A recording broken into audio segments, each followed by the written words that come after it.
hello, welcome. I'm so happy that you're in the webinar again. Thank you. Thank you for being with me and for joining me in the webinar about insecurity. Because what I strongly believe is when all the people in the world release themselves from the insecurity, then the whole of humanity will shift. So the more people let go of insecurity, the better. So thank you for being here, and I hope you can show it to others what you've learned, and so that they also will let go of this insecurity. I'm going to show you in the webinar how this insecurity came into existence, and that it's totally unnatural, and what you can do about it. But I'm also going to show you the painful consequences of being insecure and what you're missing out. So warm welcome, and let's have a look at the presentation. Let's see what we can talk about. Oh, pushing the wrong buttons today. Yes. If you're new here, what I always do is I discuss a theme.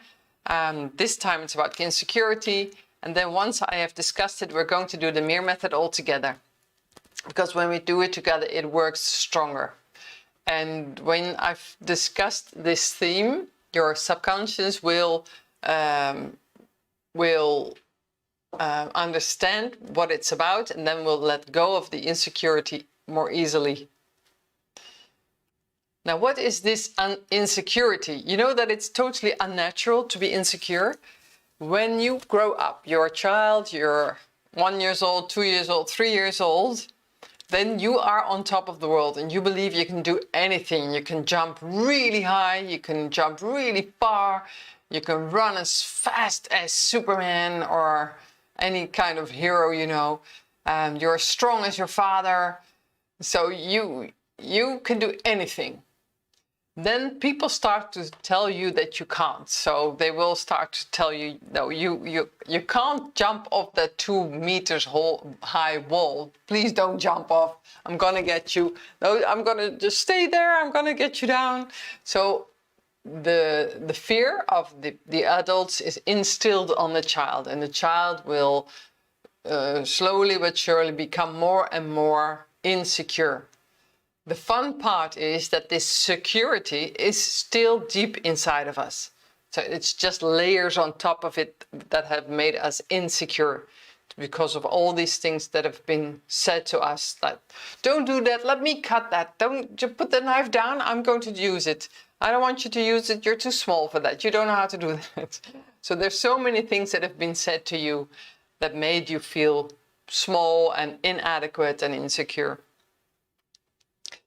Now, what happens is that you don't have an inner compass if you are insecure. So you always ask other people what they think about it. What do you think about the painting I just painted? What do you think? Should I go to town for new clothes, or should I order them online? What can I do about this headache that I have? Do you know what I can do about it? And they also say, for example, when you want to give them a cup of tea, they always say, oh, well, you decide, I don't mind. So they let all these decisions, they let them up to you. So they have no inner compass. They don't know how to decide for themselves. The third one is they lack grounding. So the whole body system, when there's the soul should be in the body and securely in the pelvis, in the root of the body. The soul should be strongly in there. So you really should incarnate totally into your body. If you don't, if you're not incarnated totally, or if you have gone out, then you feel more insecure because you're more unstable. The fourth one has to do with this. So if you have no basis, for example, if you have experienced shock, it's very likely that you have gone out of your body and didn't come back in. To come back in your body, you can do it in many, many ways. Using the MIR-Method is one of them. But you can have a shock, for example, when you fall down backwards onto your pelvis. That's a moment when you can go out of your body. Sexual abuse is disturbance in the basis, which is a shock and which also makes people go out of their body. If you had a car accident or you fell down the stairs, there are so many things that kind of happened that made you lose your basis. The good news is you can get it back. You can go back into your body again. In many ways you can do this, and one of them is by using the MIR-Method. Now, people who are very insecure don't take any responsibility anymore, which is a shame, because many people contribute to a better world. For example, if you are a bridge builder, that means, that's what I mean by it, is that you bring people together. So if you are a bridge builder, you think, that person should meet that person because they really could help each other, or they are alike, and then you bring these people together. I call that a bridge builder. And if you are insecure, you might not step up to this person and say, hey, I know another person, it's really good if you connect you two. So if you are insecure, you don't do that. You don't do this mission that you have, which is not taking your responsibility. And many, many people do this, and it's totally understandable if you're insecure. And it's a shame, really, because it takes longer that way to have this peace on earth. So I'm putting a load of responsibility on the insecure people now. But the good news is that you can regain all this. You can find back your security. You can find back your fondness of your responsibility. The sixth one is that being insecure is very comfortable. That sounds strange because insecurity gives this feeling of anxiety, but in a way it's very comfortable because you don't have to leave your cocoon. No, I'm insecure, I don't dare do this. So in a way it's, I'm teasing a little bit now, but in a way it's very comfortable. You don't have to reach out, you don't have to take risks, you don't have to put yourself out there, you don't have to step up to people, you don't have to speak out. So in a way it's very comfortable, which is it's kind of nice. So losing your insecurity might not be really what you want. So think about this one, and think about, I'm going to show you one more slide about what is the cost of your insecurity. I say here, what's the effect, but in a way it's what's the cost.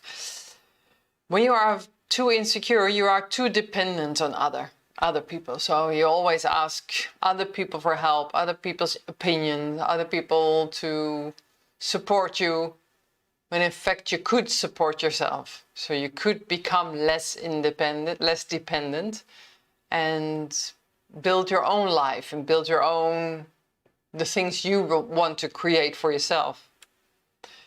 The effect is also that your validation only comes from others and not from yourself. So you don't find courage, you don't find pride in what you do. You don't compliment yourself. You don't find, it would be so nice if you would accomplish something, like, for example, you are ironing a shirt, and when you're finished, you go like, I really did a good job on this one. I really enjoyed this. Or maybe you're singing a song in the house or in the car, and you feel like, I really sang that really nicely. I really enjoyed myself. So you give yourself some value. If you don't have so much money, maybe at the end of the month you can see that you have some money spare that you could put in a savings account, and you can feel really brave and proud of yourself that you have accomplished that you didn't spend all the money this time, but you were able to save some money. And that's a big thing, you know. It's not something to take lightly. You can really be proud of yourself. So there are so many ways that you can be proud of yourself and value yourself. The problem with insecurity is that you feel you're not good enough. You just feel you're not good enough with anything, not strong enough, not big enough, not beautiful enough, not young enough, not old enough, too long, too strong. Your one eye is higher up than the other eye. There's the way you talk is not perfect. There can be so many things about a person we can sort of devalue. And if there are some things that are there in society that cause this, I'll explain it. But that's the feeling. It's just not perfect, you're just not good enough. And you devaluate yourself all the time. Now, what is the biggest problem in society that causes all this, the feeling of not being good enough? Of course, we can look at the parents, but there's one more other thing, and that is comparing yourself with others. That's one of the biggest problems with insecurity. And you know what kind of TV show is causing this? Many TV shows, really. Have you heard of Britain's Got Talent or America's Got Talent? It's when all these beautiful people that are great singers and dancers and comedians, they come up on the stage and do their thing, and then they get into this competition, and only the one that is the best of the best of the best gets all the compliments and all the credits, and all the other people are compared by it less. Now, just imagine what happens when you are a mediocre singer or a mediocre comedian or a mediocre dancer. You start comparing yourself to all these people on stage who are really talented, and you might start to feel, I'm not such a good singer, or I'm not such a good dancer, or I'm not that funny anyway. And then you might start to devalue yourself. So one of the very big problems with TV shows is that it might give people a feeling of insecurity when all these TV shows have to do about who is the best of the best. And then we start to compare ourselves to all the others. It's like all the TV presenters, the ones that do present the TV shows or the 9 o'clock news, for example. In the past, these were people who didn't have perfect, beautiful faces. But later on, only the most beautiful people are on the television. So then you start to compare yourself with that. It's like, oh, well, I'm ugly. And that's something which is very toxic for people. So comparing yourself with others is really sad.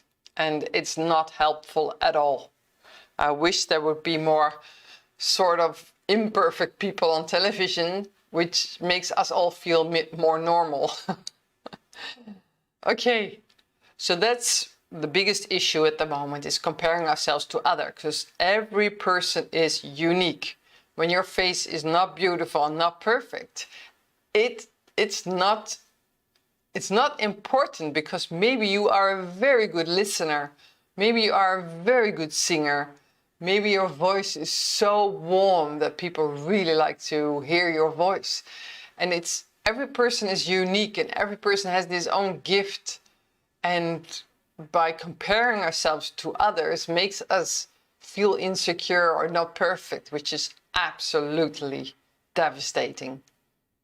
So I suggest what we all do is throw our television out of the window. Well, maybe that's a big gesture. You know the film The Green Beautiful? If you haven't seen it, please go watch it. The Green Beautiful. There's, in this film, there's this one moment when another society on another planet, it's a lovely film with only human beings in it, but human beings from another planet had a similar situation on Earth, and at one point they started to resent all this materialism in the Western society. And one of the things that they did is they put their televisions all outside on the sidewalk. So that's funny. The film was boycotted for a long time, and maybe because of that. All right. The consequences of insecurity is you don't dare to do things anymore. You just don't dare anymore. So you just start to stiffen up, is that English? So you start to freeze on all these things that you could do. You don't say anything anymore. You don't speak out anymore. So you become more and more silent, which is so sad because maybe you have good ideas. Maybe you can really contribute. But you just, because of the insecurity, you just don't dare to speak out anymore. You let opportunities pass by. You say, oh, well, no, I'm not going to this party now. I think it's better if I stay home. And you also miss out on the good things in life because of that. You might have a wonderful, positive adventure if you would say yes to these things. Now, if you want to let go of this insecurity, you can use the MIR-Method. And when you do that, with step 3, you do all 9 steps, of course, but with step 3, you detach father and detach mother. You detach this insecurity your father might have, or the insecurity your mother might have. And it can also be that you had a father or mother who was really critical on you. That they always said something was not good, not right, and you always had to change yourself or improve yourself. And that can also be a problem with insecurity. Step 4, the bladder meridian, when it's blocked, that causes insecurity. I'm going to show you the bladder meridian. It's here on this drawing. When you look here at the head, at the face, you see this arrow moving. At the top of the, oh sorry, there's a cat in front of the camera. You saw a tail waving by. Okay, so the bladder meridian, it starts here at the point of the eyebrow, the inner part of the eyebrow, where it ends. That's where it starts. We have 2 bladder meridians on each side of our body. Then it goes up, across the head, through the neck, and then all the way down our body. And you can see on the back side, on our back, you can see 2 lines, but that's in fact 1 bladder meridian. So on the other side of your vertebrae is also 2 lines of the bladder meridian. Then it goes down here in the pelvis on the back side. It has this zigzag, and then it goes all down your leg and into your little toe. Many people who have problems deciding, they have a big decision to make, get this aching of the lower back. So lower back issues is very often when you have to make a decision that you can't make, that you really it takes time for you to make the decision. So when you have, when your bladder meridian is blocked, that might cause insecurity. Now with step 7, which is really nice, is that you fulfill basic needs, and amongst others you fulfill security and you fulfill protection, which are very vital to feel secure. So that also goes automatic when you do step 7. Then step 8, you optimize chakras and aura. And with optimizing chakras, you optimize chakra 1, which is your root chakra at the bottom side of your pelvis. That's where you win. That's where you optimize your chakra again. So every trauma, every emotion that's in there will go away so that your soul can really incarnate into the body. So chakra 1 really helps you to become one. So your soul becomes one with your body, and that makes you really strong inside. So that gives you a good sense of security and stability. So that's how the MIR-Method works. All right, I've been discussing now insecurity, and I'm inviting you now to do with me the 9 steps. And through doing that, we're going to let go of this insecurity, and we're going to bring back our own innate security, which has always been there in us. All right, please start caressing your hand really slowly, and really lovingly. And that way you say to yourself that you are valuable. So when you caress yourself really slowly, it's really gentle, and that gives you a sense of value. Okay, and please understand how valuable you are, because you work with us to create this wonderful new world of peace. Because that's what the MIR-Method does. So thank you for helping, and understand that you are valuable in this process. Okay, we're going to start now with step 1. Here we go. Optimize acidity. Optimize acidity. Optimize acidity. Detox all toxicity. Detox all toxicity. Detox all toxicity.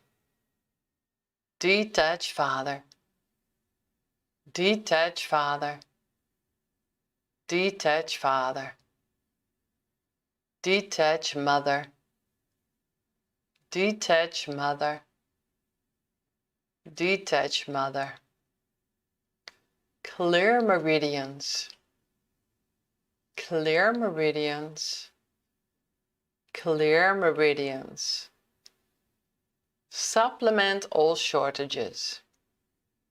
Supplement all shortages. Supplement all shortages. Balance hormone system. Balance hormone system. Balance hormone system. Fulfill basic needs. Fulfill basic needs. Fulfill basic needs. Optimize chakras and aura. Optimize chakras and aura. Optimize chakras and aura. Clarify mission. Clarify mission. Clarify mission.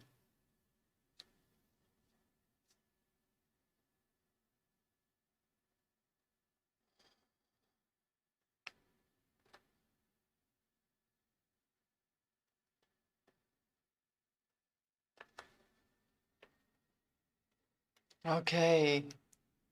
Well, thank you for having done the MIR-Method with me. I trust that it works in your system and that you will start to feel better and better every day. You can do the MIR-Method twice a day, and please continue using it so that you will get rid of this insecurity totally out of your system. I'm going back to the presentation because I think I forgot something. Oh, yes. This is the last webinar in the summer season. I'm going to wait a bit until the next webinar comes, because I'm going to use the time to finish a children's book and to create some videos that are necessary to bring some more information out into the public, into the people. So that's what I'm working on. And meanwhile, I hope you have a wonderful time in the summer. If you go on vacation, I wish you a very, very wonderful vacation. If you stay at home, I wish for you that many neighbors go on vacation so that you have a wonderful quiet time in the neighborhood. And please look at the newsletter for the announcement when I really start the webinars again. Okay. Oh yeah. If you want, you can learn more about the MIR-Method by looking at the Additional Techniques course, which has wonderful techniques in it that I really wish anybody or everybody on earth would use, would start to learn. The second one is Deep Understanding the MIR-Method. That one is very important for people who want to use the MIR-Method professionally. If you want, you can leave a comment on the website, webinar, MIR-Method.com/webinar-insecurity. I'd like to know how it was for you and if something has changed for you, so that you can tell me what you feel. Maybe you noticed something when we were doing the 9 steps. Let me know, and you can also share something about your insecurities if you like. And I will read them all and I will give you an answer if you ask questions. Okay, have a good night, have a good day ahead of you, depending on what time it is with you now. And I hope it will do you much good and that you will regain your health every day more and more. Have a great time and a lovely summer, and I wish you all the best. Until next time, bye bye bye.